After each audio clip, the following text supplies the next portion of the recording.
Well, Josh Ritter, welcome to We Flew Off the Page. Thank you very much, Alan. Thank you very much. So, so your parents are both scientists, and Mhm. here in the U.S., science is oftentimes framed, probably in lots of the world, oftentimes framed in opposition to religion.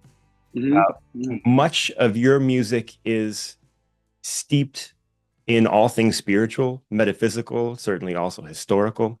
But in particular, I'm wondering about the role of religion in your life and how that's affected your music. Well, yeah, it's well, thanks for having me first off. This is awesome. And yeah, I guess um religion has always been and science have always been the kind of opposite. I've always felt that they were up until recently such opposite poles, and that's because of the way that uh, I think partially that I was brought up by my parents, but also the way that our kind of our modern culture here, uh, uh, views the two, and I find it to be I for a long time, you know, I was very religious. I was raised Lutheran, and I wanted to do everything right. I was afraid of hell. I was afraid of God. I was afraid of uh I was afraid that I was just going to be too human to to um to be a good person, you Mm. know? You know, What and a, like so and I think interesting. yeah, like we live in and we've lived for so many centuries in a surveillance culture, Hmm. a culture where we have uh we have someone looking over our shoulder, many of us, and it's taken me so for I'd say until I was in my late 20s, I labored under that kind of boulder of expectation, Mm. which is impossible for any person to hold, to carry, because there is no perfect, there is no perfect action. There's just people trying to get by the best they can. So I have to say that under the weight of all that, I decided to drop it, and I Mm. said, I began to find that, there were legitimate questions that were asked in the Bible, that were framed as evil questions, that Mm. the idea of having doubt, or the idea of expecting that if you have some sort of all powerful creator, that that you wouldn't be created and then just cast out to fend for yourself. These were things that I thought were legitimate questions. And when I couldn't find an answer, or I was told that the answers were already extant, that they were just so unsatisfying to me. And at the same time, here I was with science being told that, everything in the world could be elucidated, and everything has an answer, and that there are firm answers to the biggest questions, Mm. and that I found to be pretty unsatisfying too, because sometimes there is magic that can only be appreciated, and we are too puny and too small to understand the systems that we work within, that we live within. So I Mm. found that answer unsatisfying as well. And in the midst of those two things, I found the middle way for me, which was songs. Mm. Because songs, music, for all we know, we don't understand what it is, and we don't understand what songs are. We don't. Well, all we know is that, here is a way that people have passed down culture since the beginning, and and those songs and those ideas have maybe only existed in songs, and only been able to be carried along by humans, in their various travels, because we can remember a song and we can hum it and we can sing it to our kids, and we can sing it at a celebration or a funeral. And here was something that kind of pierced all those ideas and those needs for certainty and those demands to be unquestioning. And it was a way for me to finally remove myself and start to, heal from from the rapture trauma, and you know all the many questions that we have in science that are seem so hopeless and so difficult to untangle. And songs, what brought me here. But I have to say, religion is in my language. It's in my brain Mhm. from from my first year of life. Going, being in Sunday schools and all that, and to so for me to, and I also see that religion is still a powerful language whose symbols we can all communicate in for whatever Mm. reason, Wow. good or Yeah. bad. Right. So I would never be able to give it up because it's such a a nugget of something that's so rich and so useful. And I feel like, okay, if the Bible's out there and it's saying these things and people are taking this stuff, if any religious tract is out there that is making claims as to absolute certainty, my tiny little uh, my tiny little contribution is to insert some uncertainty and to be able to speak about things in anger from an unimpeachable position, which is songs. Mm. That's so interesting. I Mm. I was not particularly raised with religion, but am of mixed religious heritage of my four grandparents, a Jew, a Muslim, a Catholic, and a Protestant.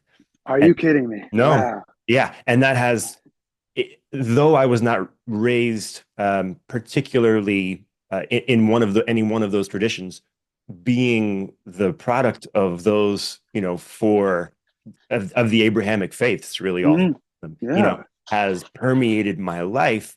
But it's interesting to me that, you who was raised with religion, for I think for all of us, there's an element of our songwriting where we're trying to heal. And so really interesting to hear how that how that made it into your work. And I feel like you really both hear and feel it listening to your songs. Well, thank you. It's funny that like, I when we when sometimes when I think about both science and religion, the thing that is wished to be achieved is, I guess maybe why it works with songs is that like, there's the idea of a platonic shape, the perfect circle, Mm, these things that cannot exist mm, in nature, that we cannot create.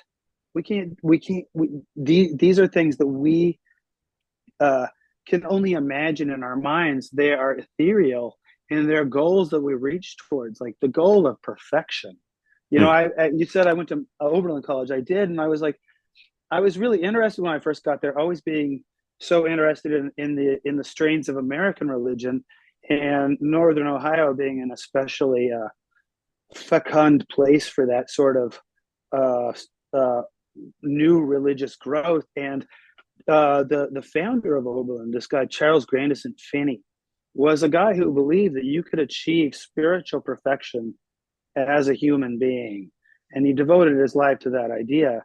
mm, And like, of course, his perfection was not mine or probably anybody's today, but like the idea that we're always striving for something perfect is is beautiful and sad, and but also uh I appreciate the drive that it gives us, to reach for those things and mm. I think I think I wonder if we would have thought of going to Mars as early as we did if it hadn't been for like Swedenborg and like, the influences of these powerful, like, imaginative religious thinkers, or same with science, like where how these new visions of the world that we only get from these weirdos trying to do something perfectly. Oh, that's so Trying to, interesting. uh, I could easily talk to you about this for the rest of the hour, but because I want to fit so many things, I'm going to move on. yeah, Uh, yeah, yeah. Sorry, yeah, sorry. I no, had to no, get don't out there. apologize. This was, I loved how you answered that question. Um, so you and I don't know each other well, but I believe our first contact was in 2018 when we Yeah. had this exchange on Twitter. I tweeted this out to you uh, at Josh Ritter. I said, I wrote you off for years out of sheer jealousy. We both came up playing some of the same Cambridge open mics. This is Cambridge, Massachusetts, and I didn't do as well. I like to think I've grown to be a bigger man since then. And I have to say, I am just awestruck by your catalog. I really love your music. And you very kindly responded, wow, what a cool note. Thank you, Muhammad. I heard some of the best music of my life in those open mics. Such great nights, so many incredibly talented people. I hope you're well. Thanks again. So I thought your response was pretty magnanimous given this odd message from a stranger. And I've continued to enjoy, what a humble and warm guy you are. Oh, well, oh man, thank you. I think that's the best way to like find out new. Yeah, isn't it, do you ever? Sometimes I feel like, with music. I mean, we get force fed all this like stuff, and I take it in too, like about what success is in music, Mm-hmm. and uh, and it's a really difficult thing to think about because you know like like like we were like songs are perfect works of art by anybody have not existed so they can't be judged against anything else and and that's just and I think coming up through the open mics in Boston and just getting there early signing up hoping you make the gig, hoping you can buying your drink at whatever the bar is where you're playing and getting the one drink minimum in there and like just and then having the song and not knowing if you played the right one. It's like, but then you're sitting there with all these people and you all have that same thing, and everybody's been working jobs all day. Yeah. Everybody's like, that it we like sometimes I really feel like actually like this I feel a little sad for people when they don't have the opportunity to grow and meet people who are working musicians all the time, like that, they might put out a record and for whatever reason it'll just go you know you know mega Mm-hmm. and they end up having to skip Mm-hmm. the part that's like the true tradition of the musician, barring the last 100 years, has been that like you go out and you travel the country and you write your songs and you get by, I and love that that's it. thought. Yeah, we're a success for getting by making music, which is the air. Anything we do. Also, like, Absolutely. one thing that you said about that made me think is that like songs can get out there all over the place, but there's such chaotic magic, they're like a sigil.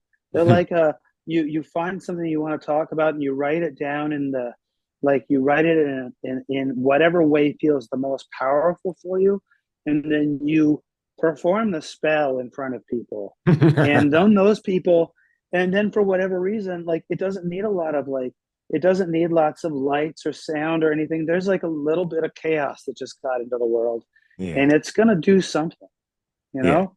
Right. So yeah, I think we're like, yeah, but my way of saying that like musicians, we're all together, Yeah. on this, and the ones that are like up there in space doing their huge Coldplay act or whatever it is that's like the enormous songs moving through our system. Those people all are struggling with almost exactly the same thing, except they're probably eating healthier. Absolutely. I love that.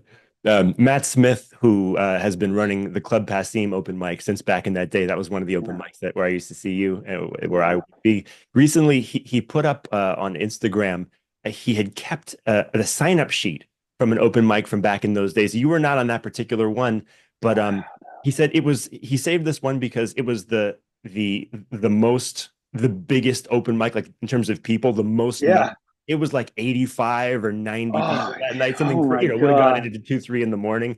Number three is Yeah, Mary Gaucher. I'm down there in the like 47s or something like that. And just yeah, looking through the list of names, most of these folks I haven't seen in so many years, but it just made my yeah. skip a little bit. And even now, 25 years later, it's like I remember a song here and a song there that these folks sang. So yeah, Oh, the, I know. Isn't that crazy? totally. Yeah. Those were Oh, I beautiful. remember this guy. He came in one time and he played a song about woodpeckers, and it was so insanely good that I was just like, and I never saw him again, but I was almost afraid to, like he was like, he came in and it was like and it was a song about woodpeckers, but like it was like a Zeus thunderbolt. I didn't know, like I still haven't forgotten, those. Yeah, isn't that funny? Yeah, That's so yeah, great. One last thing before we move on to listening to the song that you have chosen, and that is so back to Twitter. When I had sent you that message around that time, that was right around the time you released your album Fever Breaks. And yeah, you did this awesome thing on Twitter. You shared the lyrics to one of the songs. It was the song I Still Love You Now and Then.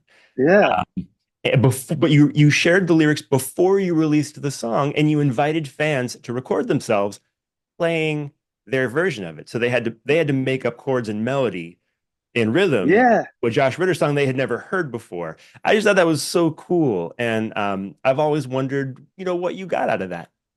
Oh, it was like an idea, which is, it what where when I thought of it because way back when I was first learning guitar and starting to play songs, I could never read music, and uh, and I was using songs from just songbooks like "Sang Out" and stuff like that. And well, I had an old Joan Baez folk songbook that my parents had gotten back in like '64, and like that was there, and it had chords, but I didn't know the songs, and I didn't have the songs recorded.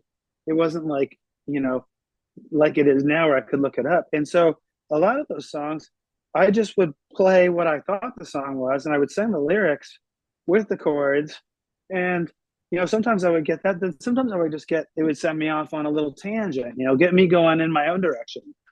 And so I wanted to see if other people would like would if that would be fun, and like it's also like so easy for me to forget that, like, and I think this goes back to like open mics too, like when you had a recording at an open mic, and if you had a recording and you would sell one record, it was Mhm. like it was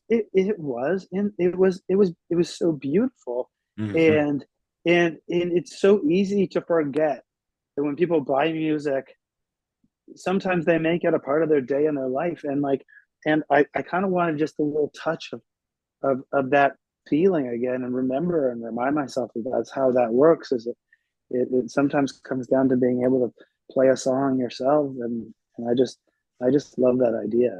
I certainly have learned so many songs where I'm sure they're totally wrong in a way. And but so people did give a shot at I Still Yeah, Love You Now yeah, and yeah. Then they sent them to you. What was that? What was that like? Oh, it's that's totally incredible because it's that stuff it's fun for me.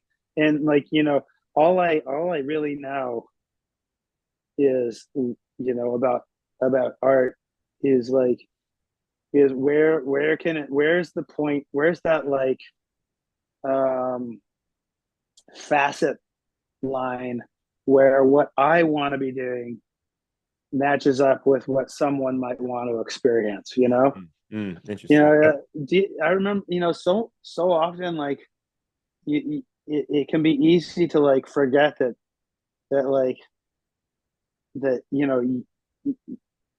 I think sometimes it's easy to forget that art is performance, in a lot of Sure. ways, Sure. and sometimes, like, letting people bringing people into the performing side of that, Mm. letting them kind of go through play a song that's sad, and like, and experience that away. And if they want to share that with me, I was thrilled, and I hope people like just have have fun, and know that, like, just because I wrote a song doesn't mean in any way that it's like there's ever any good way to play it. Yeah. Well, now we'll play the song of yours that I chose, and it's On the Water from your 2019 Oh, Jason Isbell produced album Fever Breaks. awesome.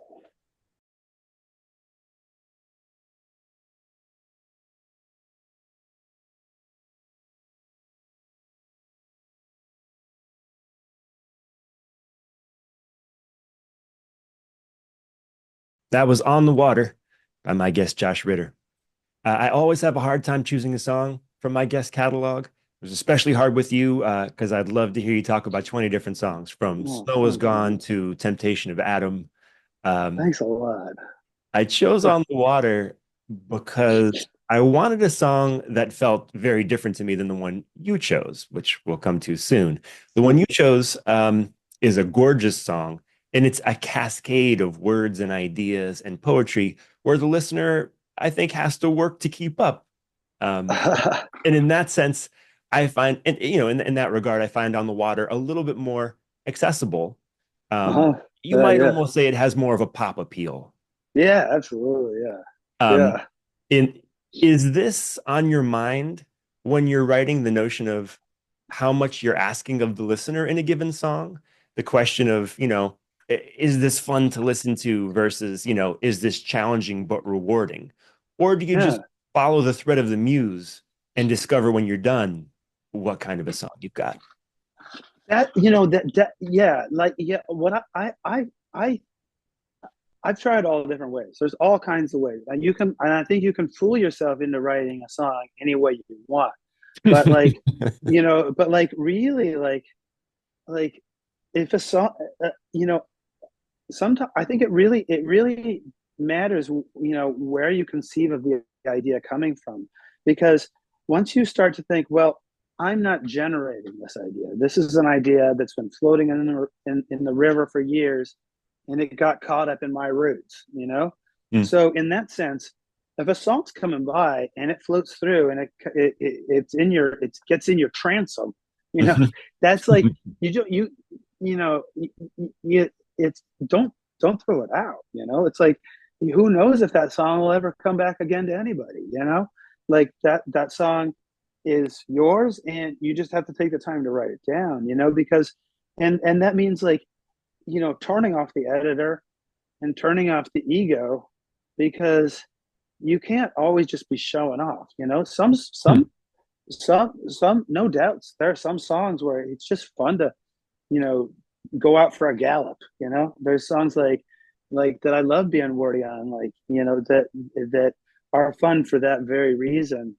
And but or a subject matter that is super dark, Right. or too light. And the idea that I would go through an album at like 70% of an emotion in any direction is doesn't sound fun to me. So in that sense, I grab the songs, I write and write and write. I write all kinds of songs, and then like the songs that seem to be hanging together are the ones that I'll choose for a record. And the other ones, that down the line, they'll be they'll be out there. I mean, that off of On the Water there, that line of fought the Battle of Jalapeno in a beat up car. Like, I had that for 20 years, just that line. And like, and Such a I great don't think line. about it all the time, but it comes back. It jumps in when you need it. Uh, When it finds its home. But yeah. writing strictly for one project is, I find, like, it's too much of a shot in the dark, because I just don't feel comfortable doing that. I Yeah. like to think that there's an audience at the end. That makes sense. Yeah. But just for me, I mean, there's lots of different ways. You've got a great handle on writing love songs, or often songs like this one, which feels to me like a love song that comes at you from the side. Love feels like the engine of this song to me more than the paint. Yeah. I Yeah, have personally, that's I have a right. much harder time writing love songs. In fact, on my new album, I was toiling over the challenge of writing love songs and ended up writing a song called It's So Hard to Write a Love Song Yeah. before I could find my way through. Yeah. Yeah. And I'm curious for you, how is the current between the feeling in your heart and the ideas in your head so alive in that way? Seems to me like it is anyway. I think it's because uh you know it, I think it's about, like, being, I think you have to be kind of like, for me, I have to be confident in the brush strokes are part of the painting. They're like, Mm. they're like there are so many beautiful works of art that seem so effortless, and they're so and that's just like there's such a mountain to climb. They seem like somebody like famous Blue Raincoat, Leonard Mm. Cohen, one of my favorite songs. I don't know how it happened. He did that. Mm. Like Totally. and like, but so like all I can feel is like I cannot do that, but I can try to get that feeling that I get from listening to that song. Mm. And like if anything ever fails, I will listen to a song like that, or Time of the Preacher, Willie Nelson, or Gillian Welch, or anybody that gives me that feeling of Mm. like, here is a human being, and they were struck by lightning, and if you keep on working, you keep on sticking your hand in the air, you'll get struck by lightning too, and it won't feel like it. It's like it won't feel like what you thought. Uh, so often, like I'll be, in a deeply manic writing phase, thinking that what I'm writing is the next great American whatever, and that's not bad. I think Mm. like self delusion is a major part of being an artist, right? Right. Like like none of us would be doing anything like this if we didn't think that we were the very vessel for this message, Yeah. and that's and like so like you say, like the love, the stuff that goes in is is really, it's pure, and but we're kind of a big vessel to fill up, and when you get that little bit of love song, just one line, just a few words that feel genuine, Hmm. sometimes that's the like you say, like it's hard to write a love song, and you see that it's hard to write a love song is the song. Sometimes Hmm. we make it so complicated because we're poets and we overthink and all that stuff. But like Pete Seeger says, any damn fool can make things complicated. The genius is keeping it simple. And I think sometimes with love songs, that's the real true heart, is the like keeping it so fucking simple that like that the one person you want to hear it will understand it, and Mm. then the whole world gets it. So you recorded this song 8 years ago. What was it like listening to it 8 years later? Jeez, I can't believe that's 8 years. Yeah. Holy cow. Guess I'm counting years wrong. Maybe it's not 8 years. Hold on, No, 2018, no. I think. Oh yeah. Well, I mean, it's a long time. Yeah, 6 years long time. anyway. Yeah. It feels very cool. Yeah, no, it feels great. That was the song, and that record was something where I genuinely just wanted to kick the dust off, Mm. change how I was recording. I feel very proud of it because I had to do some things that were scary. I had to tell my band that I wasn't working with them on this record, and I love Jason. I love his band. I love their heart, but I also didn't, know what that was going to be like. And, Mm. you know, yeah, and, Jason, it's not like Jason's not a real artist himself, so I Yeah. was, Yeah, right, so exactly. I was nervous about working with him. It was, Little I'm nervous. intimidating. Yeah, so like, and we recorded, and the place we recorded was the circle of ground where Dolly Parton recorded Jolene.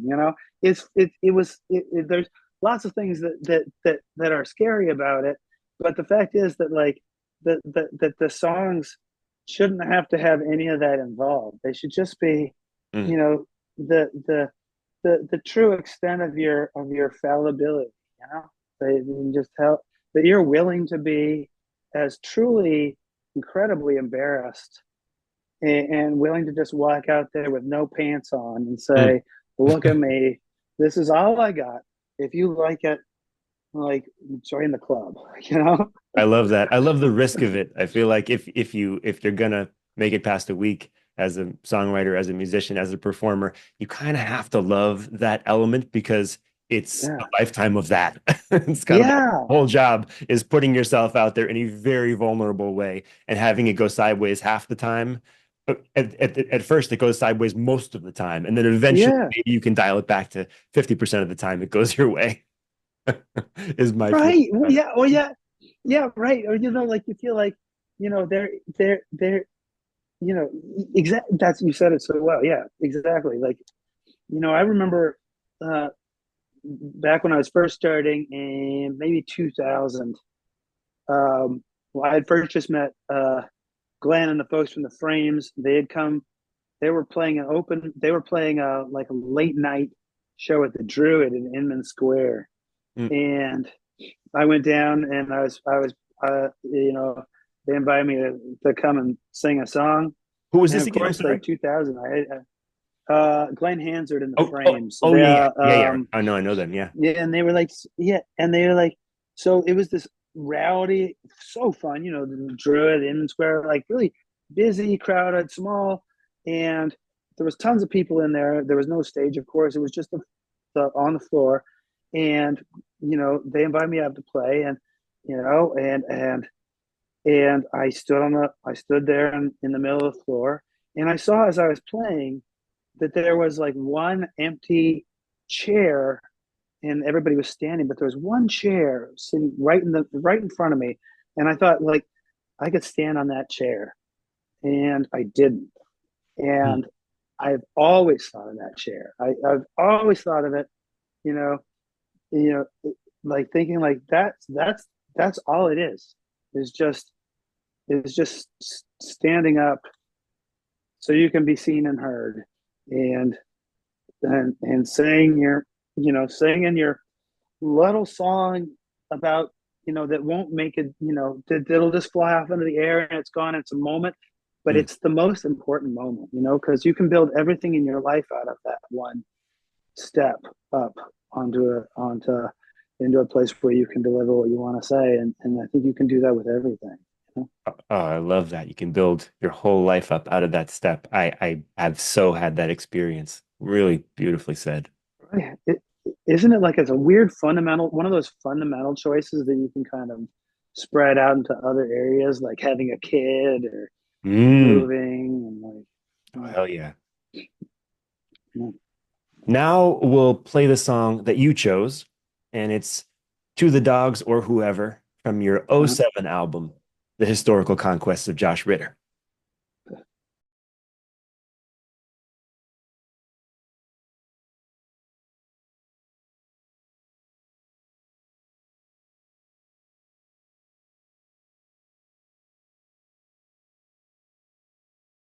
And once again, that was To the Dogs or Whoever by my guest, Josh Ritter.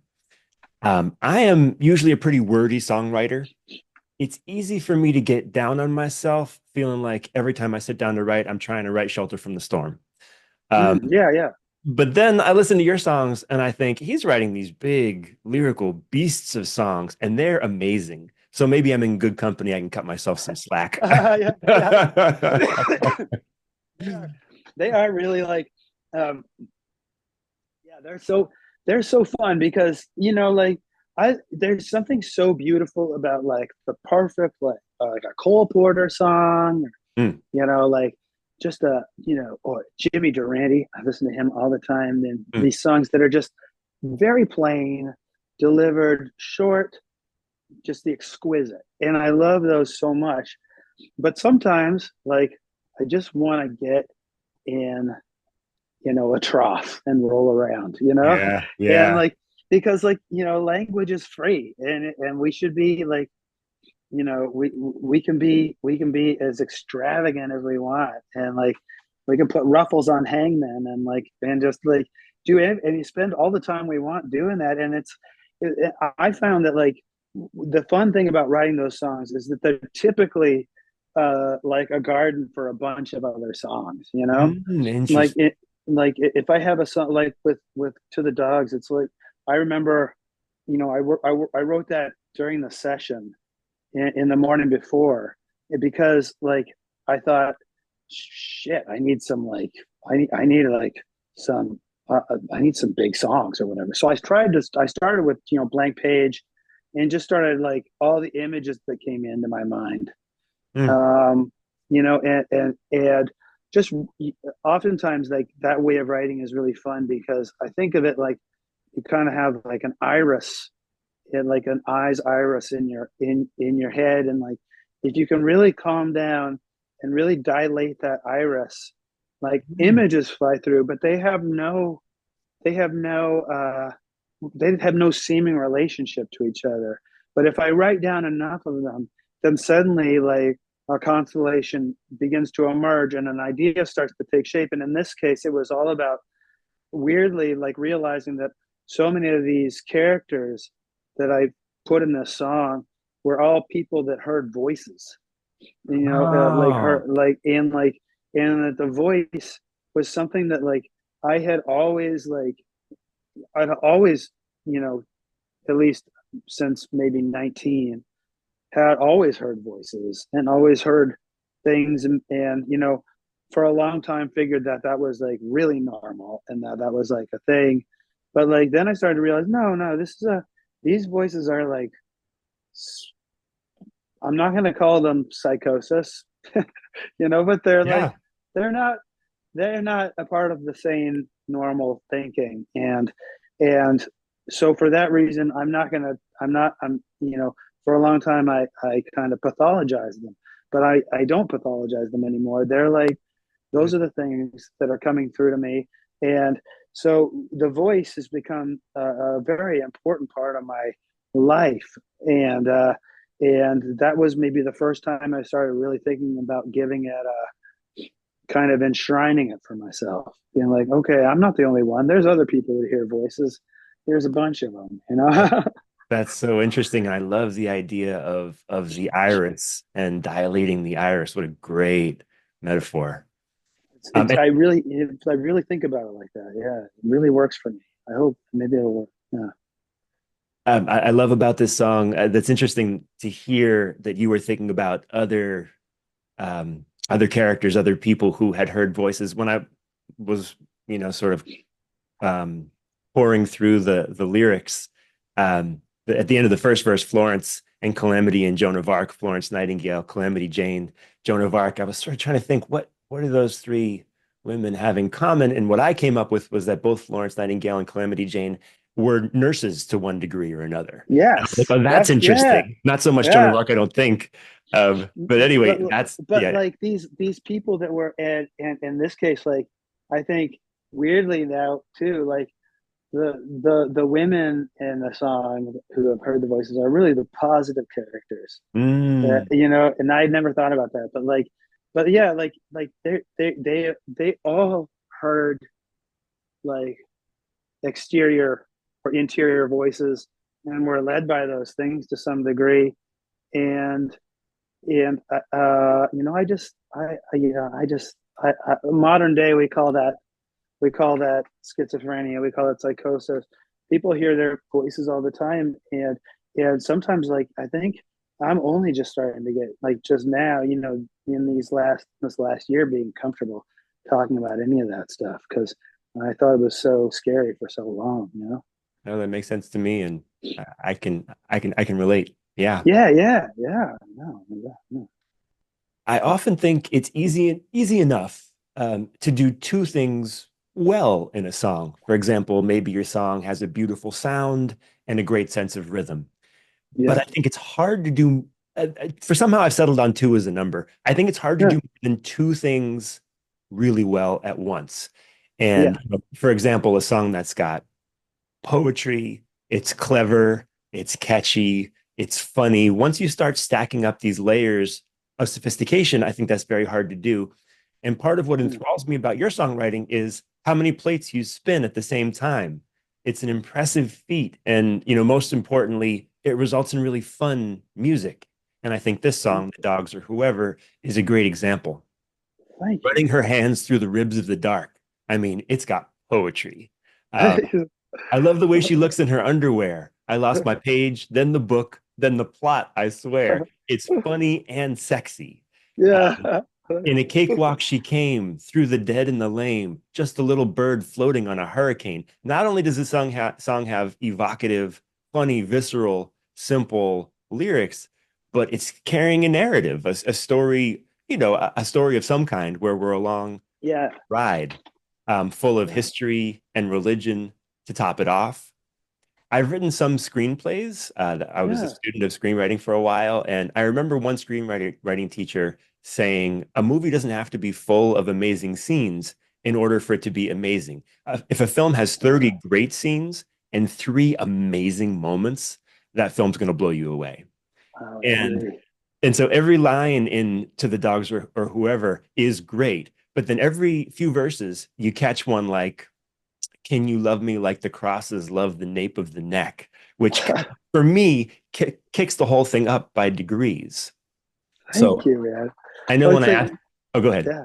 No, no, it's, yeah, go Well, ahead. just the last thing I was going to say is I know when I asked you to pick a song of yours, you just had a second to pick. But I'm curious why you chose this one or anything else you have to say. Well, I guess, yeah, it's really because I think that like you say, like doing a lot of things in a song is like is can be like challenging and and oftentimes like the architecture of a song isn't built to to hold up the weight of certain ideas and like and that's I think that's so great because the richness of like the richness of an entire record that's filled with so much it can be just can it can it you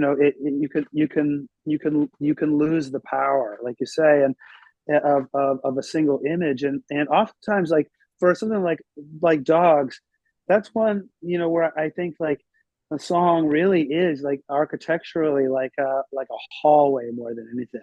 Mm. It's like Mm. it's like you're building the empty space, the hallway that somebody can walk down, and Ah. you put doorways all the way down, maybe a light bulb at the end, but like you're not going to be able to walk through any of those doors that people go through. They're going to walk down the hallway of the song, and hopefully they'll take a doorway here, a doorway there, and be in another world. Maybe they'll be at Trader Joe's shopping, or maybe they'll be like on some beach somewhere with like a long dead great aunt and they'll be talking about whatever. It could go anywhere. I think that's the thing that's like the thing that I try and remind myself about. Generosity and simplicity in songwriting is about making space for somebody to have their own interior world. Oh, that's so cool. So Yeah, this is such funny serendipity because I had never thought about a song as a hallway or about its architecture in those terms. And literally last night, my yeah, son comes home from school yesterday afternoon. I'm asking him about his day.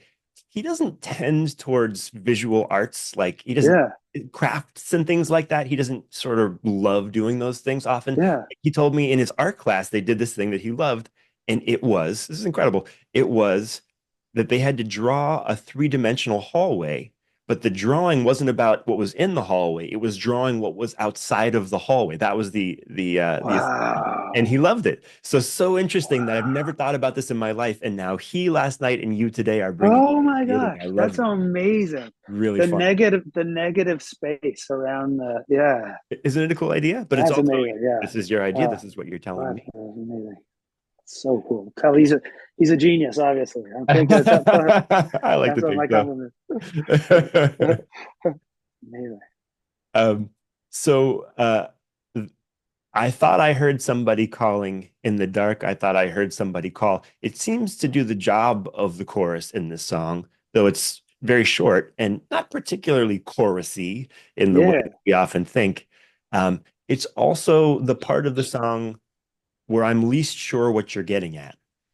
Would you like to hear my guess about what you're getting at, or would Sure. Yeah. you Yeah. speak on it? Yeah. Okay, so this is not a song with um, a very deliberate narrative. It's not super easy to follow sort of the story of it. And, from listening to you talk about it, it sounds like if there is a narrative or if there is a story, it's something that coalesced out of your, unfiltered ideas that came together and had a home together, somewhat unintentionally, or at least the intention was at a deeper level than the conscious mind in some. Absolutely. Yeah.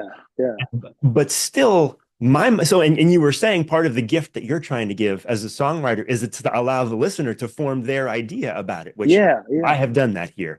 And I think partly because of my my interpretation of Florence Nightingale and Calamity Jane as nurses. And also this is another song that is a slant love song, I feel like. Yeah, yeah, It's, yeah, I mean, you know, the sort of sexiness and the love, and there's sort of a woman that changes throughout the song, but maybe is the same woman who you're seeing through these various metaphors. yeah, yeah, So I received the protagonist as a soldier of some kind. There's also a lot about, I was flat on my back, my feet in the thorns. I was between the apples and the chloroform. She came to me often. I was sure I was dying. I hear yeah, a story of a soldier who was sort of left for dead, and that the Florence Nightingale or the Calamity Jane is in some way. So when we get to the chorus, I thought I heard somebody calling.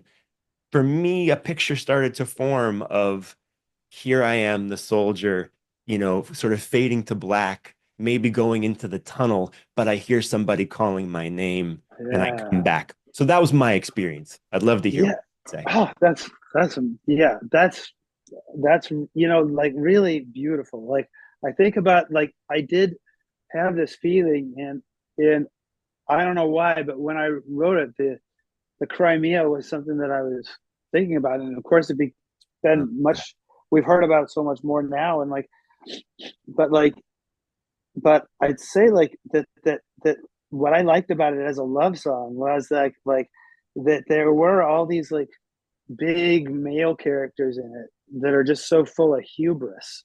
mm. Whether it's Casey at the bat or Casey Jones or President Bush or whoever that are doing all these big like big big dumb things, and that maybe me the lover can get in by just saying I like somebody because Mm. they look good in their underwear, and I like the taste of lemonade, like and like maybe I could be like not go in as like a thump in my chest, but be more of a Bugs Bunny, and it feels, as a Looney Tunes song, it has that Bugs Bunny in the boxing ring feel to me. That's like just yeah. It's like so yeah, and like you say, like it's fun, and like once you realize that a song is just about a single thing, really, like a single idea, then it doesn't become so huge. It's still like you can be as big as you want as long as you hew to the idea. Then it's still going to be simple. Do you know what the idea is here? Yeah, that it's it's yeah, it's all it's the idea in my head as I think about it is that there's like a soldier. This is crazy, but I just see a soldier on a lawn chair, who's after the war, recuperating, kind of lying on a lawn chair and drinking a glass of lemonade in front of a gigantic English manor. And that's the only, and I have no idea why that should be the case, but that's where it is, and it's probably 1911. I don't know why, but but like you just kind of let that idea fall in around you, and try not to be embarrassed by the absurdity of it, and then just assume that if you write it, people will have their own ideas, hopefully. you know I love that idea, that kernel that makes you feel something that becomes the foundation of the place you write from in the song. And yeah, I just got a new one of those from you, actually. From your conversation, preparing for this interview, I listened to an 8 year or so old interview you did with Joe Pug on his wonderful Working Songwriter podcast. Actually, yeah. accidentally texted to you how much I liked it. I was trying to text a friend and I sent it to you. But I can't remember if it was you or Joe, you said a number of remarkable things. It's a great interview. I'll link to it in the show notes. Listeners, you should all go listen to it. Joe's amazing. Yeah, I love And that Joe, guy. Joe is amazing and an incredible songwriter in his own right. But one of you said before the advent of recording devices, it was the audience who was our recording device. That Yeah, and that, I'd never thought about that. Thought that was totally incredible.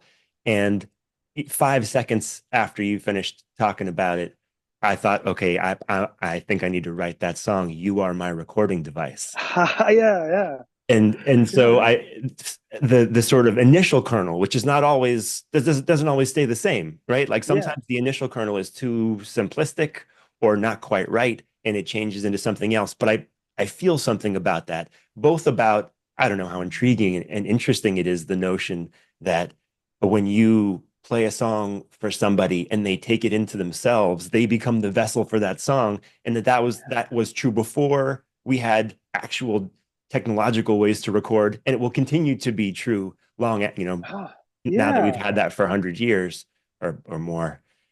So anyway, I'm just enjoying. I haven't quite been able to make a song out of it. I have a couple of verses that I feel sort of mediocre about, but what I do feel good about is what you're talking about, just the way that idea makes me feel, and I I love know, isn't getting that to have it. great? I love that feeling too, because it makes me feel like it makes me feel a little bit like, these days, like the world, it feels like, that we're like a solar storm away from losing all our digital, you know, Oh we're yeah. like, like we're this idea that our culture is permanent is couldn't be farther from the truth. And like, and when I was in school and I was studying, I'll try to remember if I think it was Clan Douglas in Scotland. There was uh,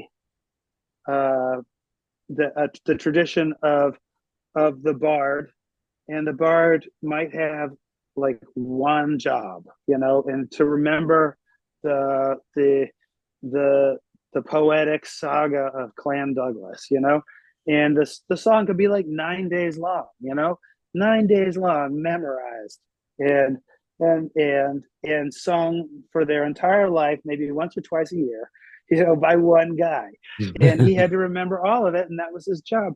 And like, so yeah, like he was recording their culture, and in return is looping it back to them, and they're going to remember it. They're going to know when he messes up. He's going to know if he's done his job right, and he is supported by this, and not made a king, not made a superstar, not done any of these things, but he held that communal knowledge in trust, and it was his life, and Mm, he passed it on to the next person, and that's the way it's going to be.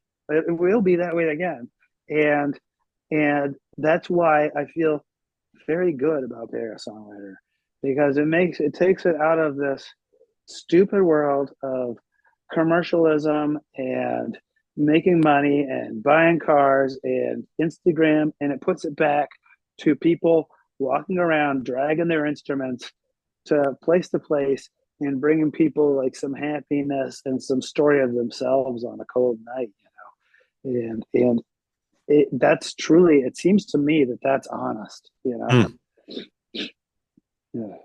gorgeous. To finish out the show, you and I will each share one cool thing, All something that's piqued right. your interest, or even something you've been mildly obsessed with that you think our listeners might enjoy. Would you like to go Hell yeah. first or me first? Well, you go first. I'm nervous. All right. Well, mine is an interview podcast from the New York Times. It's a new one, and it's called The Interview. This week's guest is Al Pacino. I'm a huge fan of his catalog, and at 84 years old, it was just fun to see the world and the creative process through his eyes and all those years of experience. He talks about disappearing into a role, and at one point quotes Michelangelo, who said, "Free me of myself, Lord, so I may please you." Um, Yeah. I love Yeah. that. So it was an hour well spent listening while I did the dishes, and I think you'll all love it too. I'll link to that in the show notes. That's a really great. I listened to the Eddie Murphy, the Oh yeah. interview with Eddie Murphy, and I just loved it. I was so impressed, like with like just the beautiful like answers and the philosophy that he gave towards what he was working on.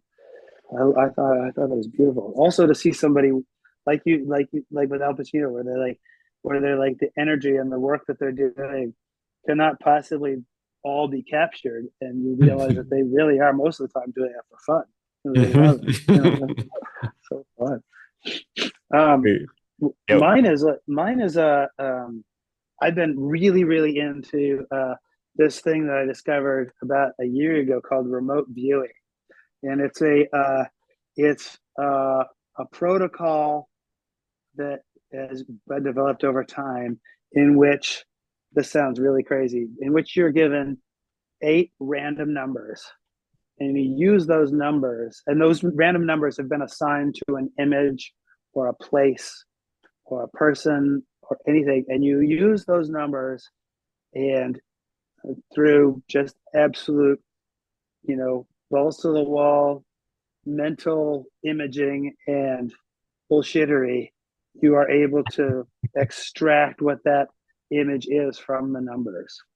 And it's a wild process. I recommend it. There's an app I use called RV Tournament, and it's just fun. It's like a lot of people do Wordle or Sudoku Yes. or those things. That's never been me. Like I to me that stuff feels like taxes. But the remote viewing is absolutely so fun. You can put an hour into it. You can put 5 minutes into it. It's a way of looking at the world differently. So I recommend it. I won't say anything more, but you will totally have a good time. Wow, I can barely conceive of it. That sounds really cool, and I'm gonna try it. Yeah, that's really cool. Yeah. I'll send you a picture of one that I did, and Oh, yeah, you great. can, I yeah, love that. All right, I'll yeah, link to yeah, that yeah. in the show notes as well. Well, Josh Ritter, thank you so much for joining me on the show today. Thank you, Mohammed. Thanks. It's so fun, man. I really appreciate this chance. I really appreciate getting to hang out and talk, and we get the chance to just shoot the shit for a while. I really appreciate that. Thank you. Thanks for You thinking of find, me. uh, absolutely. You can find all things Josh Ritter at, you guessed it, joshritter.com, where you can find tour dates, merch, music links, and hell, go ahead and sign up for his newsletter while you're there. The day after we recorded this episode, so by the time you're listening to it here, listeners, Josh dropped a surprise album titled Heaven or Someplace as Nice, which is available everywhere. I'm Mohammed Seven. You can find me at mohammed7.com. That's MUHAMMAD and SEVEN like the number. There you can find my music and tour dates, as well as how to get in touch if you're interested in songwriting coaching or lessons. You can become a patron via the link in the show notes or by searching for Mohammed7 on patreon.com. And if you'd like to ask a question about songwriting and have me and my guest answer it on the show, you can send those to me via social media message, by email. Just check the link tree for those places, which you can find in the show notes. Many thanks to listener Quetzal23 for the Apple Podcast review titled Passion and Personality. Quetzal says, love this podcast for all the insight it provides into the different aspects of songwriting and the storytelling that accompanies it. M7 creates such a warm environment for his guests and brings a refreshing balance of engaging questions, prompts, and perspectives while allowing them to weave their stories free-flowing and uninterrupted. You can tell how much care is in there, and a true gem for peeking behind the curtain of how authentic artists approach their craft. Well, thank you, Quetzal23. Very kind. As the Iron Sheik would have said, you are the real Baba. I'll leave you today with this quote from Neil Young, who said, people don't want to hear a song you like. They want to hear a song you wrote. All right, folks. I'll see you back here next time on We Flew Off the Page.